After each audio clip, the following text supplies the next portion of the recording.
መጽሐፍ ላይ መጽሐፈ ዜና መዋዕለ ካልዕ የሚለው ላይ ምዕራፍ 18 ቁጥር 31 ላይ ምን ይላል? የሰረገሎቹም አለቆች ኢዮሳፍጥን ባዩ ጊዜ የእስራኤል ንጉሥ ነው አሉ። ሊጋጠሙትም ከበቡት። ኢዮሳፍጥ ግን ጮኸ። እግዚአብሔርም ረዳው፣ አምላኩም ከእርሱ መለሳቸው ብሎ ይናገራል። ዛሬ የምንነጋገርበት ርዕሰ ጉዳይ ይህንን ቃል መነሻ በማድረግ ነው ማለት ነው። እግዚአብሔርም ረዳው፣ አምላኩም ከእርሱ መለሳቸው የሚለው ነው። ኢዮሳፍጥ እንደምታውቁት የደቡብ እስራኤል ንጉሥ ነበረ እና እግዚአብሔር የመረጠው ንጉሥ ነው። ይህ ሰው ተከቦ እያለ ጠላት ሲከበው ወደ አምላኩ ጮኸ፣ ወደ እግዚአብሔር ጮኸ። እግዚአብሔርም ረዳው። ስለዚህ አምላኩም ከእርሱ መለሳቸው። ዛሬ በምን አይነት ጩኸት ውስጥ ይሆን ያለ ነው? በምን አይነት የግል የቤተሰብ የሀገር ልዩ ልዩ የሚያስጮህ ሁኔታ ውስጥ ያለን ሰዎች የሚረዳ አምላክ አለ፣ ሰምቶ የሚመልስ አምላክ አለ። እግዚአብሔር አምላካችን ሰምቶ የሚመልስ ነውና የሚጮሁትን የሚረዳ አምላክ ነውና ይህንን ማሳሰብ እፈልጋለሁ። እንግዲህ ይህንን ርዕሰ ጉዳይ ይዘን ወደ 4 ነጥቦች እንነጋገራለን። ወደ አምላኩ ጮኸ የሚለው ቅጽበታዊ የሆነ ድነት አደረገለት። ዝርዝሩን እንመለከታለን። ሌላኛውን ስንመለከት እውነትን ሐሰት በሚነገርበት መካከል የሚገዛ እውነትን ስለመናገር እንነጋገራለን። ሶስተኛውን የችግሩ መጀመሪያ መነሻ ወይም መከሰቻ ምክንያቱ ምንድን ነው ብንል ልክ ያልሆነ ህብረት እንደሆነ እና ኢዮሳፍጥ ወደ እንደዚህ አይነት አጣብቂኝ የገባበት ምክንያት ምን ነበረ ብንል ልክ ያልሆነ ህብረት ነው፣ የተሳሳተ ህብረት ነው። ሌላኛው እንግዲህ ታሪካዊ መሰረት ኢዮሳፍጥ ማን ነበረ ስንል ስለ ታሪካዊ መሰረት እንነጋገራለን ማለት ነው። እግዚአብሔር አምላካችን እጅግ የተመሰገነ ይሁን። እንግዲህ ስለ ኢዮሳፍጥ በምናነሳ ጊዜ ከእግዚአብሔር ጋር መራመድ የሚባለውን ቅድሚያ የሰጠ ንጉሥ እንደነበረ ምዕራፍ 17ን ብታነቡት ከእግዚአብሔር ጋር መራመድ ለሱ በህይወቱ ቅድሚያ የሰጠው የነበረ ዋና ጉዳይ ነበረ ማለት ነው ኢዮሳፍጥ። እና ከእግዚአብሔር ጋር በመራመድ የተባረከ ንጉሥ ነበረ ኢዮሳፍጥ ማለት። ይህም ብቻ አይደለም፣ ሆኖም ግን ሌላ ስተት ደግሞ ነበረበት። ልክ ያልሆነ ህብረት፣ እግዚአብሔርን ከማያመልኩ እግዚአብሔርን ከካዱ ነገር ግን በስም እስራኤላዊ ከሆኑ ከአካብ እና ከሰሜን እስራኤል ስርዓተ መንግስት ጋር ደግሞ ህብረት አድርጎ የነበረ ንጉሥ ነው ኢዮሳፍጥ ማለት። ሌላው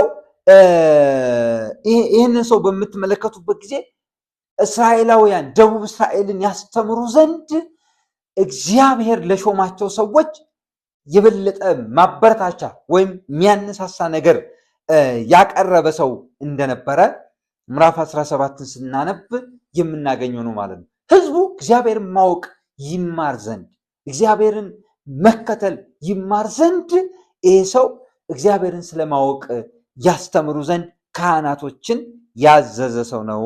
ይሄ ስለ ኢዮሳፍጥ ስናነሳ እና ይሄ ሰው በይሉንታም ይሁን ገብቶትም ይሁን ሳይገባው አንድ ስምምነት አድርጓል። አክዓብ ከተባለ ንጉሥ ጋር ለጦርነት ወደ አንድ ቦታ እንደተከተቱ እንመለከታለን። ምንም እንኳ ይህንን ጦርነት አክዓብ ያዘጋጀው ጦርነት ቢሆንም ሬማት ዘገለዓድ የተባለ ስፍራ ላይ እንወጣለን፣ ጠላትንም ደግሞ እንወጋለን እና እባክህ ከኔ ጋር ና ሲለው ኢዮሳፍጥ የሚባለው ሰው ምን አለ? እኔ እንዳንተ ነኝ፣ ህዝቤ እንደ ህዝብ ነው፣ ፈረሶቼ እንደ ፈረሶች ናቸው፣ በቃ የኔ ማለት ያንተ ነው፣ ያንተ የኔ ነው ብሎ ልክ ያልሆነ አግሪመንት፣ ልክ ያልሆነ ህብረት አደረገ። በዚህ አጋጣሚ ነው እንግዲህ ቅድም እንዳነበብኩላችሁ ጦርነት ሜዳ ላይ ገቡ ማለት ነው። ጦርነት ሜዳ ላይ በገቡበት ጊዜ አክዓብ ጥበብ ተጠበበ፣ ልብሰ መንግስቱን አወለቀ፣ ማንነቱን ቀየረ፣ ጀነራል መስሎ ገባ ይሄኛው ሰው ግን ልብሰ መንግስቱን እንደለበሰ የሚያጋልጥ ማንነቱን ይዞ ጦር ሜዳ ላይ ገባ ማለት ነው። በዚህ ጊዜ ያ ይዋጓቸው የነበሩ የጠላት ሰራዊቶች ደግሞ ምን አይነት አዋጅ አውጥተዋል? ከንጉሱ በስተቀር ምንም አይነት ሌላ ሰው እንዳትገሉ ብለው ነበር።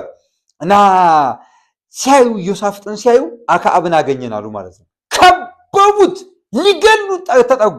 በዚህ ጊዜ ግን በጦሩ አልተመካም። በዚህ ጊዜ ግን ወደ እግዚአብሔር ጮኸ ይላል። ሃሌሉያ! ወደ እግዚአብሔር አሰምቶ ጮኸ። የዚህም ጊዜ ነው እግዚአብሔር ረዳው፣ አምላኩም ከሱ መለሳቸው ይላል። ለዚህ ነው እውነተኛ አማኝ በሚከበብበት ጊዜ፣ አጣብቂኝ ውስጥ በሚገባበት ጊዜ ወደ እግዚአብሔር መጮህ አለብን። እንግዲህ ስለ ኢዮሳፍጥ እንደዚህ ያነሳን እንጂ በአዲስ ኪዳን በምትመለከቱበት ጊዜ ሐዋርያው ጴጥሮስ ወደ ጌታ ወደ ኢየሱስ ክርስቶስ በውሃው ላይ መራመድ ፈለገ። አንተ ከሆንክ እዘዘኝ ልምጣ አለ። ወደ ኢየሱስ በሚራመድበት ጊዜ ግን ማዕበሉ በረታ። ማዕበሉን ሲያየው አስፈራው። ማዕበሉ በጣም አደገኛ ነበር። በዚህ ጊዜ መስጠም ጀመረ እና ጮኸ የሚል ቃል ደግሞ እናገኛለን። አንዳንድ ጊዜ የሚያስጮህ ነገር ወይ እኛ ራሳችን የምንፈጥረው ነው እንደ ኢዮሳፍጥ ማለት ነው። ሌላ ጊዜ ግን ሁኔታው ኤክስተርናል ፎርስስ የሚባሉት ውጫዊ ግፊቶች የሚፈጥሩት ሊሆኑ ይችላሉ። ሌላ ጊዜ ደግሞ የሚያስጮኸውን ሁኔታ መናፍስት ሊያመጡት ይችላሉ። ሌላ ጊዜ ደግሞ እስራኤላውያን በግብፅ እያሉ ጮኸው ነበር፣ ወደ እግዚአብሔር ለእርዳታ ጮኸው ነበር። ታሪካዊ የሆነ ሌላ ብልሽትም ሊመጣ ይችላል። ምንም ይሁን መንስኤው ምንም ይሁን እግዚአብሔር ግን የሚጮሁትን የሚረዳ አምላክ መሆኑን ላሳስባችሁ እፈልጋለሁ። እግዚአብሔር አምላክ የተመሰገነ ይሁን። ሌላው እንግዲህ ይህን ይዘን የመጀመሪያውን ነጥብ ስትመለከቱ ታሪካዊ መሰረት፣ ስለ ኢዮሳፍጥ ታሪካዊ መሰረት መመልከት ይኖርብናል። ስለ ታሪካዊ መሰረት ስናንሳ ኢዮሳፍጥ ከእግዚአብሔር ጋር የነበረውን ጉዞ ምዕራፍ 17 ሙሉውን የሚያሳይ ነው ማለት ነው። ምን ነበረ ይሄ ጉዞ ብትሉ ኢዮሳፍጥ የይሁዳን ንጉሥ ሆኖ በተሾመ ጊዜ ልቡን ወደ እግዚአብሔር እንዳቀና ይሄ ምዕራፍ ይነግረናል። ሰው ንጉሥ ሆኖ ሲሾም ወይም ስፍራ ሲኖረው የተለየ ማዕረግ ሲጨመርለት ልቡን ወደ ሌላ ሊያዘምም ይችላል። ኢዮሳፍጥ ግን የበለጠ እግዚአብሔርን ሊፈልግ ተነሳ፣ ልቡን አቀና ይላል። አያችሁ፣ እውነተኛ አማኝ ልዩ ልዩ ስኬቶች በመንገዱ በሚገጥሙ ጊዜ የመጀመሪያ ቅድሚያ ሊሰጥ የሚገባው እግዚአብሔርን መፈለግ ነው። እግዚአብሔርን የሚፈልጉ ሰዎች ጦርነት የለባቸው ማለት አይደለም። ድል ግን ከእግዚአብሔር ዘንድ ይሰጣቸዋል እንጂ። እግዚአብሔርን ሊፈልግ ልቡን እንዳቀና በአባቱ በዳዊት መንገድ ሄደ ይለናል። ብዙ አይነት መንገዶች አሉ።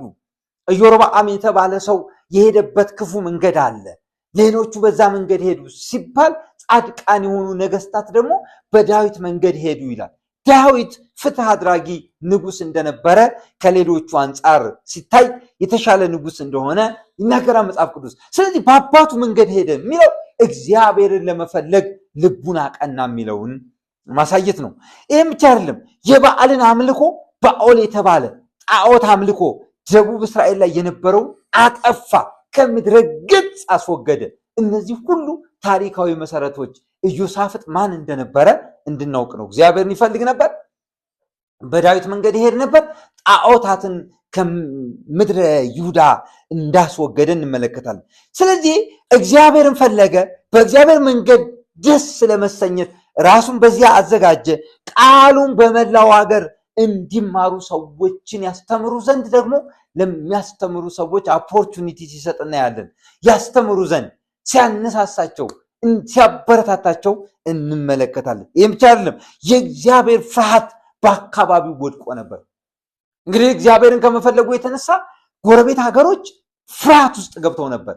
ኢዮሳፍጥንና የኢዮሳፍጥን መንግስት መፍራት ውስጥ ገቡ ማለት ነው። አያችሁ፣ እግዚአብሔርን በምንፈልግበት ጊዜ ጠላቶቻችን ሊተናኮሱ ይሞክሩ ይሆናል። ነገር ግን የእግዚአብሔር ፍርሃት በላያቸው ላይ ይወድቃል። እግዚአብሔር ያስፈራራቸዋል። እግዚአብሔር በፍርሃት ይመታቸዋል። ዝም ይሉ ዘንድ፣ ጸጥታ ይሰፍን ዘንድ እግዚአብሔር ስለኛ ይዋጋል። አሁንም በሚያስጨንቁን ላይ የእግዚአብሔር ፍርሃት ይወድቅባቸው ዘንድ የእግዚአብሔርን ፊት ልንፈልግ እንደሚገባ ይሄ ታሪካዊ መሰረት ያሳየናል። ስለዚህ እግዚአብሔር መንግስቱን አጽንቶለት ነበር። ነገር ግን አንድ ደግሞ ምን እንዳደረገ ይሄ መንግስቱን አጽንቶለት ነበር የሚለው ምቾት ተፈጥሮ ነበር በሱ ኪንግደም። ሁለተኛውን ነጥብ በምንመለከትበት ጊዜ የዚህ ሰው ሁኔታ ችግር ውስጥ ሲገባ ታያላችሁ። መሰረታዊ የሆነ ችግር እግዚአብሔርን ይፈልጋል። የእግዚአብሔር ቃል በምድሪቷ ላይ ከፍ እንዲል ይፈልጋል። ይህንንም እያደረገ ነበረ። ደግሞ እግዚአብሔር አሳክቶለታል። በጎረቤት ሀገሮች ላይ እግዚአብሔር የሚያስፈራ የእግዚአብሔር ክብር ወድቋል። ስለዚህ ይገብሩለት ነበር፣ ግብር ያመጡለት ነበር፣ ይገዙለት ነበር። ይሄ ሁሉ እያለ ግን አንድ መሰረታዊ ችግር እንደፈጠረ ምዕራፍ 18 ከቁጥር 1 እስከ 11 እንመለከታለን። ይሄ የችግሩ መንስኤ ምን ነበረ ብንል ልክ ያልሆነ ህብረት ጀመረ ማለት ነው። አያችሁ፣ ፌም የሚባለው ዝና የሚባለው ወደ ህይወታችን ታዋቂነት የሚባለው በሚመጣ ጊዜ ልክ ያልሆነ ህብረትን ልንጠነቀቀው ይገባናል ማለት ነው። እንደ እግዚአብሔር ሰዎች አገልግሎት በሚመስል ሊሆን ይችላል፣ ቢዝነስ በሚመስል ሊሆን ይችላል፣ አቻ በሚመስል ያቻ ግፊት በሚመስል ሊሆን ይችላል።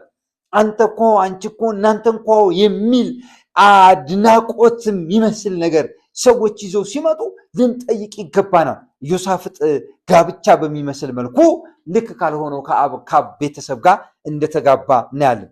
እንግዲህ ዮሳፍጥ ሁለተኛው የችግሩ ምክንያት ነው የምንለው። የችግሩ ምክንያት እንግዲህ የተሳሳተ ህብረት ነው ብለናል። በዚህ ስር ዮሳፍጥ ባለጠግነትና ክብር ቢኖረው ከእስራኤል በሰሜን እስራኤል ማለት ነው ክፉ ከነበረው ከአካብ መንግስት ጋር ህብረት አደረገ ማለት ነው። ጋብቻ ፈጠረ ማለት ነው። ከዛ ቤተሰብ ሂዶ ትዳር መሰረተ፣ ሚስት አገባ። ከዚህ የተነሳ አማች ሆነ ማለት ነው። እና የአካብ ሚስት ደግሞ ኤልዛቤል ነች። በሌላ ቋንቋ የኤልዛቤልን ልጅ አገባ ብላችሁ አስቡ። አያችሁ፣ ይሄ ሰው እግዚአብሔርን የሚፈልጉ ነው። እዛ ደግሞ እግዚአብሔርን የማይወዱ የእግዚአብሔርን ስርዓት የሚገፉ ቤተሰቦች ጋር ሂዶ ጋብቻ መሰረተ ማለት ነው። የችግሩ መንስኤ ይሄ ነበረ። ሌላው ከዚያም አካብ ወደ ሬማት ገለአድ ለጦርነት እንደጋበዘው እናያለን ማለት ነው። እኔ ጋር መሄድ አለብህ ሲባል አማች ነው፣ እምቢ ማለት አይችልም። በዚህ ደግሞ ንጉስ ነው፣ ለንጉስነቱ ግርማም የተጠነቀቀ ይመስላል። አካብ ደግሞ ተመልከቱ፣ እግዚአብሔርን የካደ ብቻ አይደለም፣ 400 የሐሰት ነቢያት ነበሩት። እጅግ ብዙ የሆኑ 400 ቁጥራቸው ራሱ ተመልከቱት። አንድ ትልቅ ኮንግሪጌሽን ትልቅ ጉባኤ የሚያክል ነቢይ፣ ነገር ግን የሐሰት ትንቢት የሚናገሩ ነቢያት ነበሩት እና እነዛን ነቢያት ሰብስቦ ወደ ሬማት ዘገለአድ ውጣ ይሳካላል። አንደኛው እንደውም የብረት ቀንድ ሰርቶ በዚህ እንደነዚህ ብረቶች ጠንካራ ሆነህ ሬማት ዘገለአድን ትወጋታለህ፣ ታፈርሳታለህ፣ ሂድ ውጣ፣ ይሳካልሃል፣ እግዚአብሔር በእጅ አሳልፎ ይሰጣን እያለ የሐሰት ትንቢት ይናገር ነበር። በዚህ ጊዜ በዛ ከተማ ውስጥ ደግሞ አንድ እውነተኛ ነብይ ነበር። የሚገርም ነገር ነው። ሐሰት በሚናገር ሶስተኛው ነጥብ ላይ እናየዋለን እሱን። ነገር ግን ኢዮሳፍጥ በመንፈስ ውስጥ ጥያቄ ተፈጠረበት ማለት ነው። እነዚህ 400 ነቢያት እየተናገሩት ያሉት ሁሉ ትራሽ እንደሆነ፣ ቆሻሻ እንደሆነ፣ ውሸት እንደሆነ ተመለከተ። አንድ ሰው የለም ያለ። እሺ ጦርነቱን እንወጣለን፣ አብሬ እወጣለሁ፣ ነገር ግን አንድ እግዚአብሔር የምንጠይቅበት የእግዚአብሔርን ቃል የምንጠይቅበት አንድ ሰው የለም ወይ ብሎ ጥያቄ ውስጥ ሲገባ እንመለከታለን። እንግዲህ የተሳሳተ ህብረት ውስጥ በምንሆንበት ጊዜ ልባችን በእረፍት አይሞላም። የተሳሳተ ህብረት ውስጥ በምንሆንበት ጊዜ የውስጥ እረፍት የውጭም ጋርድ አይኖረንም። የውስጥ ፒስ እና በውጫችን ደግሞ ጋርድ ወይም ይሄ በጣም አስተማማኝ የሆነ ጥበቃ አይኖረንም። እነዚህ ኮሽን አደረገ። ሌላ ሰው የለም ወይ እግዚአብሔርን የምንጠይቅበት ብሎ ሲጠይቅ እንመለከታለን። ንጉሱ አክዓብ እንደዚህ አለ፣ አለ መኖሩንም አለ፣ ግን ለእኔ መልካም አይናገርልኝም፣ ለእኔ መልካም ስለማይናገር እጠላዋለሁ ሲል እንመለከተዋለን። ለእኔ መልካም አይናገርም፣ ከዚህ የተነሳ እጠላዋለሁ እንጂ አለ። አያችሁ፣ ማንም ባይወደን ማንም ባይፈልገን እውነትን እንያዝ፣ የእግዚአብሔርን ጽድቅ እንያዝ። ምንም እንኳን ሰዎች ባይፈልጉትም እውነትን መያዝ የግድ ነው። የአንድ መንፈሳዊ ሰው መለያም ነው። እውነትን ግዛ አትሽጣት ይላል መጽሐፍ ቅዱስ። እውነትን መያዝ አለብን ማለት ነው። ለዚህ ኢዮሳፍጥ እንግዲህ ልክ ያልሆነ ጋብቻ ፈጠረ፣ ልክ ያልሆነ በሐሰተኞች ጉባኤ መካከል ተገኘ። ልቡ ግን ውስጥ ግን ጠብ የሚል መልእክት በሌለበት ጉባኤ ውስጥ ተገኘ። ከዚህ የተነሳ ሌላ ኒድ በውስጡ ተነሳ፣ ሌላ ፍላጎት በውስጡ ተነሳ።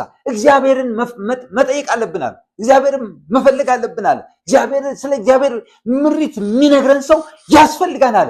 ይሄ ሁሉ ነቢያት እያለ ለምን ይፈልጋን ብትሉ ልክ ያልሆነ ህብረት ውስጥ ስለነበረ ነው። ስለዚህ ሶስተኛውን ነጥብ በምንመለከትበት ጊዜ እውነት መናገር። አያችሁ ቅድም ያልኳችሁ ነቢዩ ሚክያስ የተባለ ነቢይ 400 ለአንድ ገጠመ ማለት ነው። አንድ ነው ተመልከቱ። ግን 400ዎቹ ሐሰተኞች ናቸው፣ ይሄኛው ብቻውን እያለ 400 ለአንድ ገጠመ ማለት ነው። እውነት ስለመናገር ስነግራችሁ ሚክያስ የሰጠው ማስጠንቀቂያ ይህንን ምዕራፍ 18 ከቁጥር 12 እስከ 27 ባለው ማየት ይቻላል። እና ሚክያስን እንዲጠራ አንድ ጀነራል ታዘዘ። ጀነራሉ ሄደና ወይም ሹም ይለዋን መጽሐፍ ቅዱስ ሄደና እንደዚህ ያለው 400 ነቢያት በአንድ አፉ ነው ንጉስን ውጣ ብለውታል፣ ይሳካልሃም ብለውታል፣ ይከናወንልሃም ብለውታል። እባክህ አንተም እንደነሱ ተናገር፣ እባክህ ቃል ከቃላቸው ጋር መሆን አለበት ብሎ አግባባው።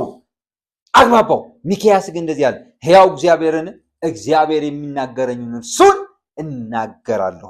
ወዳጆቼ እንግዲህ ብዙሃኑ የሚናገሩትን ይሆን የምንናገረው ወይስ እግዚአብሔር የሚከብርበትን? ብዙሃኑ የሚከተሉትን ይሆን የምንከተለው ወይስ እግዚአብሔር የሚከብርበትን? አውቃለሁ እግዚአብሔር የሚከብርበት መንገድ ስንከተል በአልጋ ባልጋ አይደለም። ልባችን በደስታ ስሜታችን በፈንደቅያ ላይሞላ ይችላል። እግዚአብሔር የሚፈልገው መንገድ ስንከተል የሆነ የሚያንጫጫ ነገር፣ ልባችንን የሚያስጮህ ነገር፣ ለምን የሚያስብል ነገር በህይወታችን ሊመጣ ይችላል። ሆኖም ግን ወዳጆቼ በዛ በኩል እግዚአብሔር አለና እግዚአብሔር አይጥለንም። ሚክያስ ተጠርቶ መጣ። እርሱ ግን ሰዎችን ለማስደሰት ሳይሆን እግዚአብሔር የተናገረውን ብቻ ለመናገር ወሰነ ማለት ነው። ሰዎችን እነዚህ 400ዎቹ ሰውን ለማስደሰት ነበር የሚሞክሩት። ይሄኛው ግን እግዚአብሔር የተናገረውን ነበር ይናገር የነበረው። እንግዲህ ለዚህ ነው እውነትን መናገር በእንደዚህ ኪዮስ በሞላበት በታወከ ሁኔታ ውስጥ እውነትን መናገር የአንድ ክርስቲያን፣ የእውነተኛ ክርስቲያኖች፣ የእውነተኛ እግዚአብሔርን የሚከተሉ አማኞች መገለጫ መሆኑን ላሳስባችሁ እፈልጋለሁ። ንጉሱን እንግዲህ የሚያስደስት ቃል ሳይሆን የሚያስጠነቅቅ ቃል ተናገረ ማለት ነው። ንጉሱም እና ልውጣ ወይ ሚክያስ ምን ትላለህ አለው። እሱም የሽሙጥ ቃል ይባላል፣ ወይም ማስመሰል ቃል፣ ፕሪቴንድ አደረግ። ምንድን ነው ያለው? ውጣ፣ ይሳካልሃል፣ ይከናወንልሃል፣ ታሸንፋለህ አለው። እንደነዛኞች ከእውነት በቀር ሐሰት እንዳትነግረኝ ስንት ጊዜ አምኜሃለሁ፣ እባክህ እውነት ንገረኝ አለው። እንግዲያውስ ተራራው ላይ አንድ ነገር አየዋል።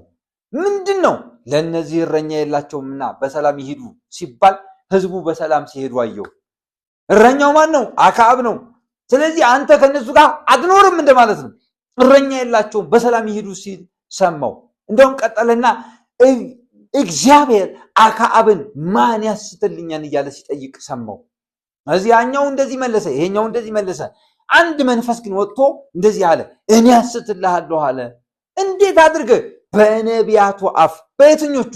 በሐሰተኞቹ ነቢያት አፍ ሐሰተኛ መንፈስ ሁኜ እገባለሁ፣ እናገራለሁ፣ ወደ ሬማት እንዲወጣ እነሳሰዋለሁ፣ አስተዋለሁ፣ በዚያም ይወድቃል ሲል ሰማሁ። እግዚአብሔርም እንደዚህ አለ፣ ይሳካልሃል፣ ይሆንልሃል፣ ሂድ አለው። ስለዚህ አሁን እነዚህ 400 ነቢያት የሚናገሩት የሐሰት ቃል ነው፣ የእግዚአብሔር ቃል አይደለም፣ አንተ ልትወድቅ ነው ብሎ የማስጠንቀቂያ ቃል ነገረው ማለት ነው። ያን ጊዜ አክዓብ ቢመለስ ኑሮ፣ ያን ጊዜ ወደ እግዚአብሔር ቢመለስ ኑሮ፣ ንስሐ ቢገባ ኑሮ አክዓብ ከመቅሰፍት ይድን ነበረ። ኢዮሳፍጥም እንደዚህ ልክ ካልሆነ ጦርነትና ስቃይ ውስጥ ይድን ነበረ። አክዓብ ግን እንደዚህ አለ፣ እኔ እስክመለስ ድረስ የመከራ እንጀራ የመከራ ውሃ ስጡት፣ እስር ቤት ውስጥ አቆዩት፣ ይህን ክፉ ሰው እንደዚህ አድርጉት አለ። ነገር ግን አክዓብ አልተመለሰም። አያችሁ፣ ሚክያስ አስጠነቀቀ። እንግዲህ አካብ እውነትን ይፈልጋል እንጂ እውነትን መከተል አይፈልግም። ስለ እውነት መስማት ይፈልጋል እንጂ ለእውነት ራሱን ማስገዛት አይፈልግም አካብ ማለት። ሆኖም ሚክያስ ደግሞ ሁል ጊዜ ያስጠነቅቀው ነበር፣ ሁል ጊዜ ይነግረው ነበር። ይሄንን እንመለከት። ዛሬም እንዲሁ ነው። ብዙዎች እውነትን ከመስማት ይልቅ የሚያስደስታቸውን መልእክት መስማት ይፈልጋሉ። ለዚህ ነው መጽሐፍ ቅዱስ ሲናገር እውነትን ከመስማት ጆሮቻቸውን ይመልሳሉ ይላል። እውነትን ከመስማት በጢሞቴዎስ መልእክት ላይ እንደሱ ይላል። እውነትን ከመስማት ጆሮቻቸውን ይመልሳሉ፣ ወደ ተረትም ፈቀቅ ይላሉ።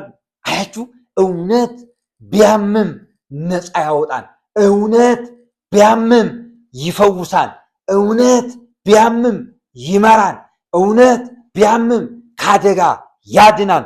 እውነትን እንስማ፣ እውነትን እንናገር። እንግዲህ የእግዚአብሔር ቃል ለሕይወት ነው እንጂ ለጊዜያዊ ደስታ አይደለም። በጊዜያዊ ደስታ በዓለም ስንኖር ማንኛውም በዓለም የሚኖር ሰው የሚገጥመው ነገር ይገጥመናል። ሐዘን ይገጥመናል፣ ደስታ ይገጥመናል፣ ስኬት ይገጥመናል፣ ደግሞ ከስኬት ዝቅ ማለት ይገጥመናል፣ ኮንፊውዥን ይገጥመናል፣ ግራ መጋባት ማለት ነው። ወይም ደግሞ ሌላ ጊዜ ክሊር የሆነ መንገድ በፊት ለፊታችን ይሆናል። አያችሁ፣ በዓለም ያለ ህዝብ በሙሉ የሚገጥመው ነገር ይገጥመናል። የአማኝ ልዩነቱ ግን እውነትን ያስቀድማል፣ እግዚአብሔርን ይፈልጋል። ልክ ካልሆነ ህብረት ራሱን ይጠብቃል። ፖይንት ወደ መጨረሻው ፖይንት ልምጣ። ወደ አምላኩ ጮኸ፣ የመዳን ቅጽበት እንመለከታለን። ወደ አምላኩ ጮኸ የሚለውን አራተኛውን ነጥብ እንመልከት። አያችሁ ምዕራፍ 18 ቁጥር 28 እስከ 32 ባለው ስትመለከቱ ስለ ዮሳፍጥ እናያለን። እንግዲህ ዮሳፍጥ ልክ ያልሆነ ህብረት ካደረገ በኋላ በዚያ ህብረት አማካኝነት ወደ ጦር ሜዳ እንደሄደ እንመለከታለን እና አካብ ራሱን ቀይሮ ወደ ሰልፍ ገባ። ዮሳፍጥ ግን ልብሰ ተክህኖ ወይም መንግስቱን ለብሶ ወደ ጦርነት ገባ ማለት ነው። በዚህ ጊዜ ነበረ ጠላቶቹ መጡ፣ ከበቡት፣ ያዙት፣ አስጨነቁት፣ ሊገሉት ፈለጉ። ዮሳፍጥም እና ለምንድን ነው የሆነው ብትሉ የሶርያ ጦር አዛዦች እርሱን ወይም አካብን ከመግደል በስተቀር ሌላ ሰው እንዳይገሉ ለህዝቡ ለሰራዊቱ አዘው ነበር።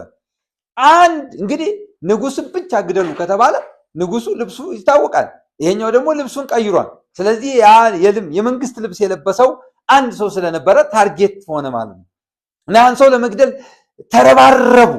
ምክንያቱም አንድ ባለስልጣን ሌላኛው ሲገል ያ ገዳዩ በራሱ አገር ማዕረግ ይጨመርለታል።